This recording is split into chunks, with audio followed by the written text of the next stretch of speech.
Hi, in this short video, I'm going to show you how to read and write to a file in Python. So what I've done here is I've started a new IPython notebook. Okay. Um, all we need to do is called files.ipnyb. Okay, that's what I've done. I've created a new Python notebook called files.ipnyb. All right. Now, I just want to state something up front. Reading files in Google Colabs is not as easy as if you were using a dedicated integrated development environment to write your Python program, or if you're using Anaconda. So if you're using those two platforms, reading files is very seamless. But in Google Colabs, we have to go through a couple hoops, and it's really annoying. But it is what it is. Okay.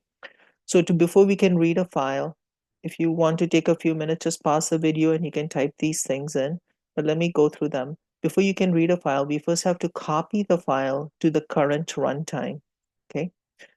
The current runtime is basically this IPython notebook or any notebook you open while you're currently working right now. Okay. So that's your current runtime.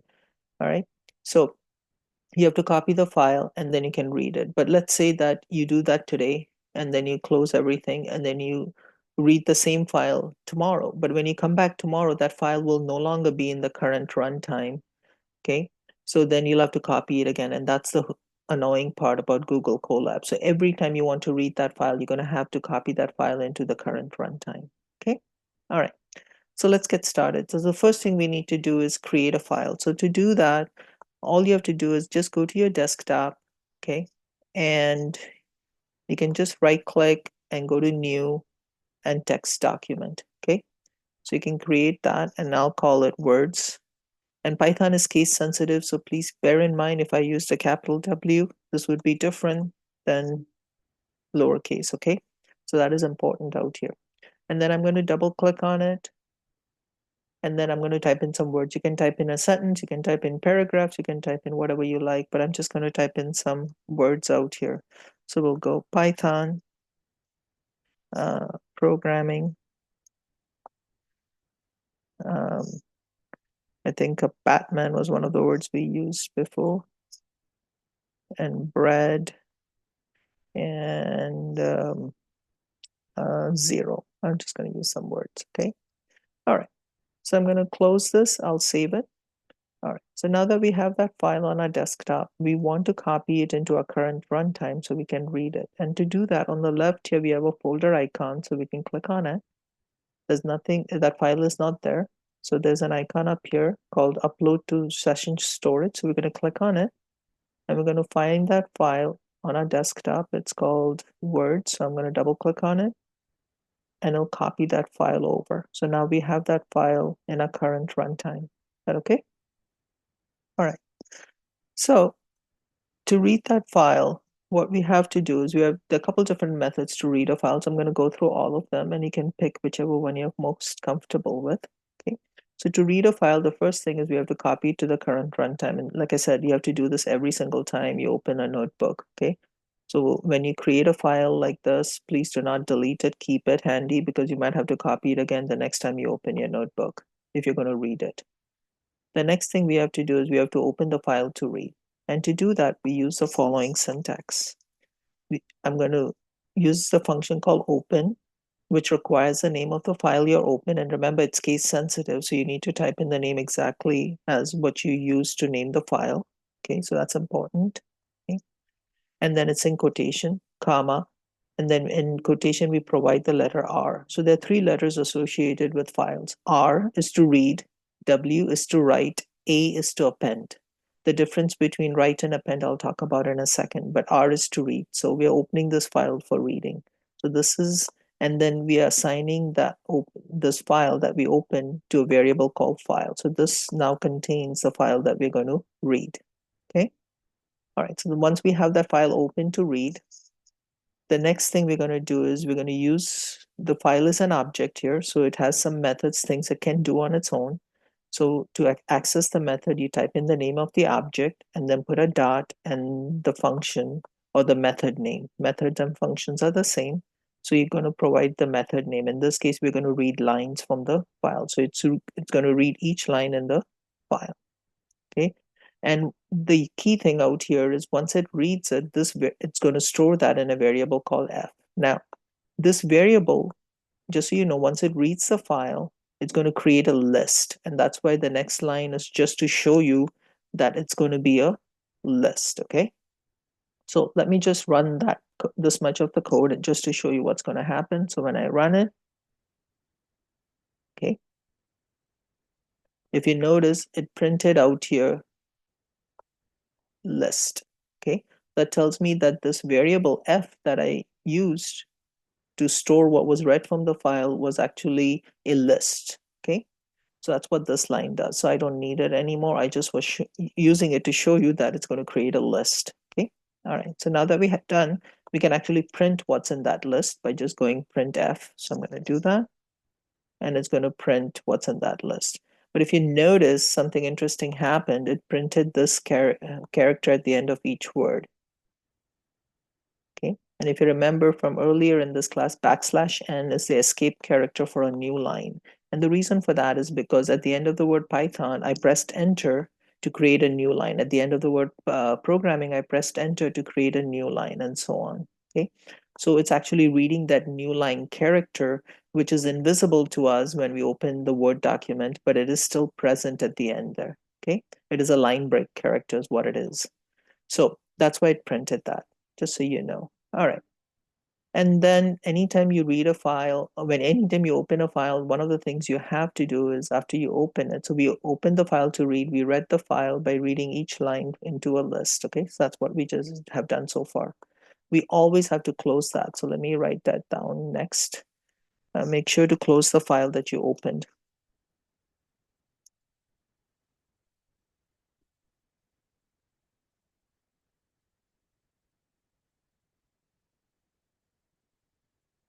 Okay, so we want to make sure we close that file. And to do that, we use the command f.close. Okay, let me see. Okay, do this file.close, see if that works. Okay, file. We need to do file.close. I don't know why I have, because that's a file we opened, correct? So we want to close that. So we want to do file.close. All right. So that's it. That's all there is to reading a file. So all you have to do is use these commands to read a file. But remember, there was a problem when we read the file. Each word had a \n in it. So that's not very pleasing. So let's see how we can fix that. So that brings us to method 2 for reading a file. Okay. So the first thing I'm going to do is I'm going to create my own list, because remember, when you read a file, it creates a list. I'm going to create an empty list. And then I'm going to use a for loop to loop through each line in the file and assign it to the list that I've created, instead of what they did over here, where they just assigned it to the letter F, with the variable F. Instead of doing that, I'm going to assign it to the list we are creating, the empty list that we are creating, okay? So we're looping through each line. This is just a variable in F, and the F is just the same out here. So let me copy these two lines just so that way you can see. So I'm going to comment these because we are done with that now. I'm going to come out here and copy those. All right. So we're going to open the same file again to read, called words, okay, .text, and we're going to open it to read. We're going to read all the lines of that file into a list called F, and then we're creating our own list.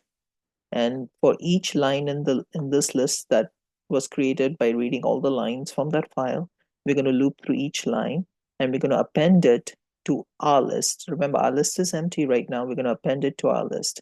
And every time we append it, we're going to use this method of a variable, of a string variable called strip, which basically strips out all unnecessary characters. Okay, so it'll strip out the \n.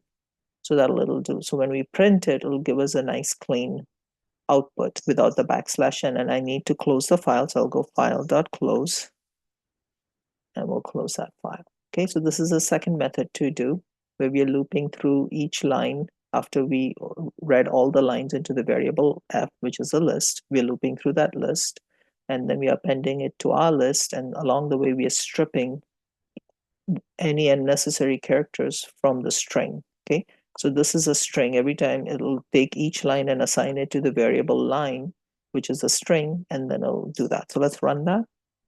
And you can see we get a much nicer output now without the \n, but we still get a list, just so you know. Okay. All right, so that's a second method for reading a file. All right. I'm going to comment this and move on to the last method for reading a file. The last method is the most compact and the easiest one to do. All right, so let's take a look at it. This uses list comprehension, so we'll do that. Remember, list comprehension is where you put square brackets, and then within the square brackets, you give some guidelines on how to create the list, okay? That's what list comprehension is. So out here, we're going to go, oops, I should copy those two lines first. Always copy that. I didn't do that earlier because I had done it at the very beginning, so I didn't do that. But I'm just, if you didn't have any of this code and you were just using method 3, then you would need line 24 and 25, okay? So we're going to open the same file for reading again. Then we're going to read all the lines from that file into a variable called f, okay? Then, oh, actually, I don't need that because I am opening it right here. I forgot I was opening that. So technically, we don't need that this time, okay? And then, no, I will use one of them. I'll use the first one, okay? And yeah, no, sorry about the confusion. I'm just going to do it this way. We don't need to close it because it will close on its own then. All right. So we're going to open this file called words for reading here. And for each line in that file, okay, we're going to take that line and we're going to strip it and put it into a list. So this is a list comprehension we're using, and then we're going to print the data to see what it looks like. So let's run it, and you can see we get the same thing. So out of the 3 methods, clearly method 3 is the quickest and the easiest. It uses just 2 lines of code compared to some of these other methods, okay? So it'll automatically create a list for us. So it's opening this file, it's opening a file for reading, and then it's looping through each line in that file and storing each line in a variable called line. Then it's going to take that variable and strip that variable and assign it to our list. That's what it's doing, okay? And that list is going to be called data. And now it's going to print the data. All right, so those are the 3 ways to read a file, okay? Now, your assignment had to do mainly with reading a file, so I'm going to comment those all 3. I'm also going to show you another couple other things we can do with a file. So this out here is we're going to append to a file. So let me put a pound symbol into that. This is not something you need to worry about for your assignment, but it's good to know the 3 things you can do to a file. Now, in append to a file, what's going to happen is it's going to append to an existing file, okay? If the file is not present, it'll create it, okay? So right now, if you notice, if I go to my folder, there's no file called capitals, okay? So what I'm going to do out here is, let me uncomment that. I'm going to create a list called capitals, okay? And, okay, I'm going to create a list called capitals. There's 3 capitals, Albany, Bismarck, and Charleston, okay? And I'm going to open the file called capitals.txt. Remember, this file does not exist. That's okay. When you open a file for append or to write, if it does not exist, it'll create it, okay? If it existed, let's say this file was already present, and I'll show you in a second what we can do with it. Then what it'll do is it'll take that file and it will add to it. That's what append means. It'll add to that file. So it'll leave whatever was already in that file and add to that file, okay? And we'll do that in a second, okay? All right, so I'm going to call this, instead of F, we'll call it file. We're opening this file for append. That's what this letter means here. E is for append, and that's the name of the file. For each I in capital.list, so we're going to take each element of this list is going to get assigned to I. Albany will be the first one, then Bismarck. We're going to go file dot write. We're going to write to that file. We're going to use the method called write. We're going to write the value of I to that file, and we're going to also enter a new line character, okay? So it'll create a line break, and then we'll close that file, okay? So file.close. So that's what's going to happen, and it'll create that file for us. So let's go ahead and run it just to see if it works, okay? Nothing got printed out. That's okay, because we didn't print anything. but we created a file. So we can click on this folder to see if that file called capitals.txt was created. So let's come out here and it's right there. So when I open it, it'll open up and you'll see the value on the right-hand side here. Okay, so we have that value. All right, so that file was created. You can close it. What I'm going to do is just to show you how append works. Okay, we're going to come and add, instead of adding these three, which are already added now, I'm going to add two new ones. Okay, we'll go St. Paul is the capital of Minnesota, and Madison, which is the capital of Wisconsin. Okay, so we'll add these two. Now remember, this is to append, so it's going to take that file called capitals. Now it exists, because before it didn't exist, so it created one, but now it exists, so it's going to add these two. So I'm going to run this code again. And again, nothing happens. We'll open our file, go to a folder, double click on it, and you will see that we got St. Paul and Madison added. So that's what append does. Okay. All right. Now, the last thing we're going to talk about is to write to a file. So let's do that. The only difference between append and write is append will add to a file, write to a file will always clear that file out. Okay. So what I'm going to do out here is I'm going to uncomment this code. Okay. So I'll again call this variable file I do instead of just calling it F. So there's a file called temp.txt is what we're going to create. That file does not exist. If it doesn't exist, it'll create it. If it did exist, what write will do, it'll wipe it and basically start again. So unlike append, if I had used, I'll show you in a second, we'll do the same thing with this file capitals in a second, but let me just continue with this. So write will just write to a file. So if the file existed, it'll write over that file. That means it'll wipe that file. So it won't add to that file, but it'll clearly wipe that file. So I'm going to create two sentences this time instead of words. So I have a message one, kind people are my kind of people. Message two, I have another one. And both of them are, the first one ends in a new line character, so it adds a line break in the file. And then we're going to write the first message to the file. So remember I said I changed that to a file instead of F, so I'm going to replace that file. I just prefer file instead of F. So it's going to write the first message. So we're using the write method of the file object to write that whatever is in the string. And we're doing the same thing over here, or whatever is in that variable. It could be a number, it could be anything. And then always remember to close everything. Anytime you open a file, we have to close it. Okay. All right. So let's go ahead and add this, run this, sorry. Again, nothing magical happened, but we're going to create a file called temp. So it should be there created. It's right there. So if I double click on it, and you'll see those two lines that we had. All right.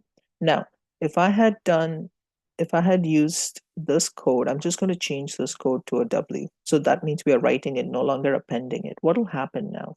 Remember, this file already exists out here, and it has 7 items in it right now. But if I run it, it's going to only add 2 items to it, St. Paul and Madison. So it's going to wipe this completely out and add just those 2 elements. So that's what a write will do. If the file exists, it'll wipe it and do it. Append will add to it. So it won't wipe it. It'll take whatever was in the file and just add to it. So let's run this just to see if that works. I'm going to close this first. So I'm going to run this. Again, nothing happens. And if you want, you can print a message. You can save before we do that print. You can go print file is written or something like that. Just a message to the user that the task was completed. So if I run it, and you will see file is written. Okay. So at least you have a visual confirmation. So now if I click on capitals, it should only have 2 things in it as opposed to 7 that it did before. And you can see those are St. Paul and Madison. So that's the difference between write and append. I hope this video was useful. If you have any questions, please do not hesitate to reach out to me. I'll be happy to help you.